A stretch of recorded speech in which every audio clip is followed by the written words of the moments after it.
ఇప్పుడే మనకి మరొక బ్రేకింగ్ న్యూస్ అనమాట. ఏదైతే తెలంగాణ సర్కార్ ఉచితంగా 200 యూనిట్లు కరెంట్ అయితే ఇస్తామని చెప్పిందో దానికి సంబంధించి రేవంత్ రెడ్డి గారు కీలక సమీక్ష సమావేశం అయితే చేశారనమాట. త్వరలో నూతన విద్యుత్ విధానం అయితే తీసుకొస్తామని చెప్పేసి చెప్పడం అయితే జరిగింది. సచివాలయంలో విద్యుత్ శాఖపై సీఎం రేవంత్ రెడ్డి అయితే సమీక్ష చేశారు. త్వరలో నూతన విద్యుత్ విధానం తీసుకొస్తామని చెప్పేసి సీఎం రేవంత్ రెడ్డి గారు అయితే అన్నారన్నమాట.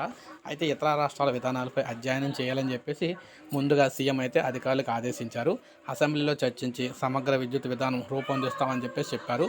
తక్కువ ధరకు విద్యుత్ ఇచ్చే కంపెనీల నుంచి కొనుగోలు అయితే చేయాలని, ఎందుకంటే ఉచితంగా కరెంట్ అయితే ఇవ్వాలి కదా. ఇప్పటి వరకు రైతులకు ఉచిత కరెంట్ అయితే ఇచ్చేవాళ్ళం. ఇప్పుడైతే ప్రజెంట్ మిగిలిన వారందరికీ కూడా 200 యూనిట్లు, రేషన్ కార్డు ఉన్న ప్రతి ఒక్కరికి కూడా 200 యూనిట్లు ఉచిత విద్యుత్ పంపిణీ చేయాలంటే కంపల్సరీ తక్కువకు వచ్చే దగ్గర విద్యుత్ అయితే కొనుక్కోవాలి. కాబట్టి అదేవిధంగా ఈ పంపిణీ చేసే విధానం కూడా కొత్తగా ఉండాలని దీనికి సంబంధించి అధికారులకు ఆదేశాలు జారీ చేశారన్నమాట. తొందరలోనే 200 ఉచిత యూనిట్కి సంబంధించి ఉచిత కరెంటుకి సంబంధించి మనకి డేట్ అయితే రాబోతుంది. వచ్చిన వెంటనే మీకు వీడియో రూపంలో తెలియజేస్తాను. ఒక లైక్ చేయండి, సబ్స్క్రైబ్ చేసుకోకపోతే మన ఛానల్ సబ్స్క్రైబ్ చేసుకొని